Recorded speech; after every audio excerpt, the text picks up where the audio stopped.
Marami po sa atin ang sumasakit ng loob pag pinupuna, nilalait at minamaliit ng iba. I don't think that nobody has ever enjoyed being criticized and being put down by others. Wala pa po akong narinig na masaya dahil merong nagbabash sa kanila. Isa po yung kahinaan natin that we get deeply affected. We become sad and depressed when somebody talks about us badly. Kaya nga po, napakagandang itanong ano ang magandang gawin pag may nanlalait sa iyo? How can we remove our bad feelings whenever people criticize us or put us down? Well, we can only go back to the gospel and learn from what Jesus did. Hindi naman malayo sa ating karanasan, pati ang ating Panginoon. Nilait, minaliit, pinut down din siya ng ibang tao. Nung umuwi ang ating Panginoon, nagtuturo siya sa sinagoga, napakagaling niyang mangaral sa mga tao, nakarinig siya. Ano ang sinabi ng mismong mga kamag-anak, mismong mga kababayan niya? Pinuna siya, sabi, saan ba niya galing lahat ng kanyang mga sinasabi? Diba? Anak lang siya ng isang karpentero. Pero tingnan niyo naman po ang ating Panginoon. Kahit na may narinig siyang masama dito sa mga mismong taong dapat magmahal at sumuporta sa kanya, hindi siya tumigil sa kanyang misyon, sinubukan pa rin niyang tumulong sa mga tao. Kaya nga, how can we become more like Jesus?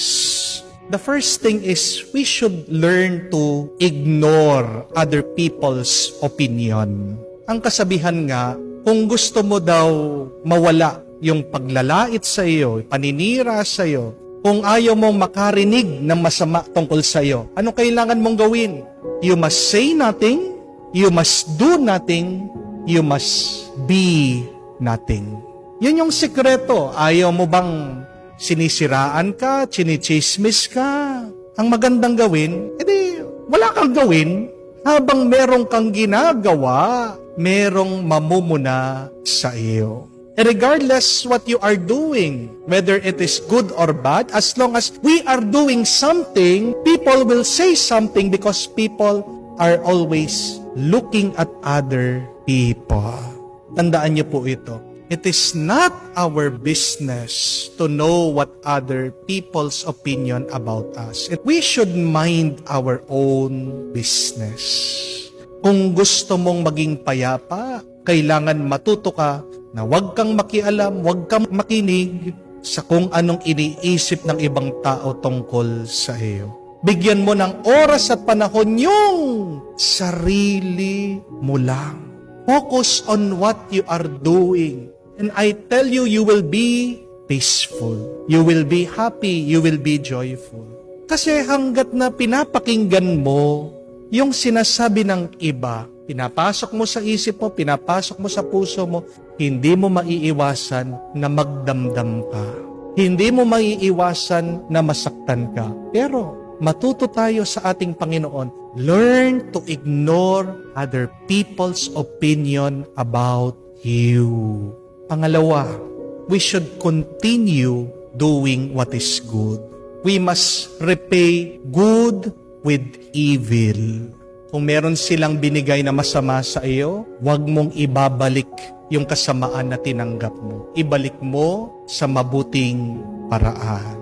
Dahil pag binalik mo yung masamang ginagawa nila sa isang masama ding pananalita, masama ding paraan, masamang gawa, mapapasama din ang iyong buhay. Tandaan natin na lahat ng ating ginagawa ay may bunga, may epekto. All of our actions have a consequence.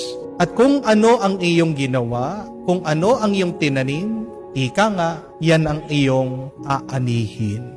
Bayaan mo ang ibang tao kung may masama silang sinasabi sa iyo. Babalik yung masama na lumabas sa kanilang bibig. Hindi po ba? Pero kung nakatanggap ka ng masama, pero ang balik mo doon ay mabuti, mabuti din ang ipagkakaloob ng Diyos sa iyo. Try that. in your life. Instead of becoming angry, instead of taking revenge, why not bless the person? Kamakailan lang po, nagbabasa ako sa mga comments na naman. Meron pong isa nagsulat, nag-comment, napakasama ng kanyang sinabi. Pari ka, hindi ka marunong magbasa ng Biblia, sabi. Puro ka na lang kwento. Dapat ituro mo sa mga tao yung nakasulat sa Biblia. Dapat binabanggit mo yung mga sitas, yung mga bersikulo, etc. etc. May konting inis. Pero naalala ko, kung ibabalik ko itong masama na kanyang panlalait, ano ang aking mararanasan? Ano ang aking mararamdaman? Mas maraming inis, mas maraming galit. Kaya nga po, alam nyo kung ano yung aking nireply dito sa tao. Sinulatan ko siya, sabi ko, God bless you. Pagpalain ka ng Diyos at ng iyong pamilya. At pagkatapos ko pong sinulat yon, naramdaman ko ang tuwa at kapayapaan. Pansinin niyo po, kung sisigawan mo ang naninigaw sa iyo, hindi ka makakaranas ng kapayapaan at ng tuwa. Always remember that when people curse you, bless them. Because when you bless people, God will add more blessing in your life. Amen? So continue doing what is good. Continue blessing people despite of their criticism, despite of their hateful speech towards you. Pangatlo at kahuli-hulihan, choose distance over disrespect. Ulitin ko po yon. Choose distance over disrespect. Kung nilalait ka na, umalis ka. Hindi po tayo ginawa ng Diyos para abusuhin, tapakan, saktan ng ibang tao. Bakit ka ginawa ng Diyos? Para mahalin ka. Bakit nananatili ka sa mga taong hindi ka gusto, hindi ka minamahal? Kung mananatili ka sa mga taong nakakasakit sa iyo, ano mangyayari? Wala ka ding magagawang mabuti. Tingnan niyo po ang ating Panginoon. Dahil hindi sila naniniwala sa Kanya, dahil itinakwil siya ng mismong mga pamilya at kamag-anak niya, mga kababayan niya. Nakagawa siya ng katiting na milagro. Hindi naman po yan ang utos at habilin ng Diyos nung ginawa niya tayo. Ano po ang sinabi ng Diyos nung ginawa niya tao? Be fruitful. Be fruitful. Maging mabunga kayo. Paano tayo magiging mabunga kung nakapaligid tayo sa mga taong naninira sa ating mga bunga? Choose distance rather than disrespect. Dahil kung hindi ka nirirespeto ng mga ibang tao, paano ka makakagawa ng mabuti sa buhay mo? Mahirap magmahal sa mga taong nag-aabuso sa iyo. Pero posible sa tulong ng Diyos. You can still love people at a distance. Tandaan niyo po yan. Hindi ibig sabihin ng iyong pag-alis ay yung pagkamuhi sa kanila. Hindi ibig sabihin pag lumayo ka sa ibang tao na masama ka na sa kanila. Ang paglayo mo sa ibang tao ay isang proteksyon. Pagliligtas, safekeeping of your well-being. Remember that. If you continue being with people who disrespect you, you will have little to no miracles.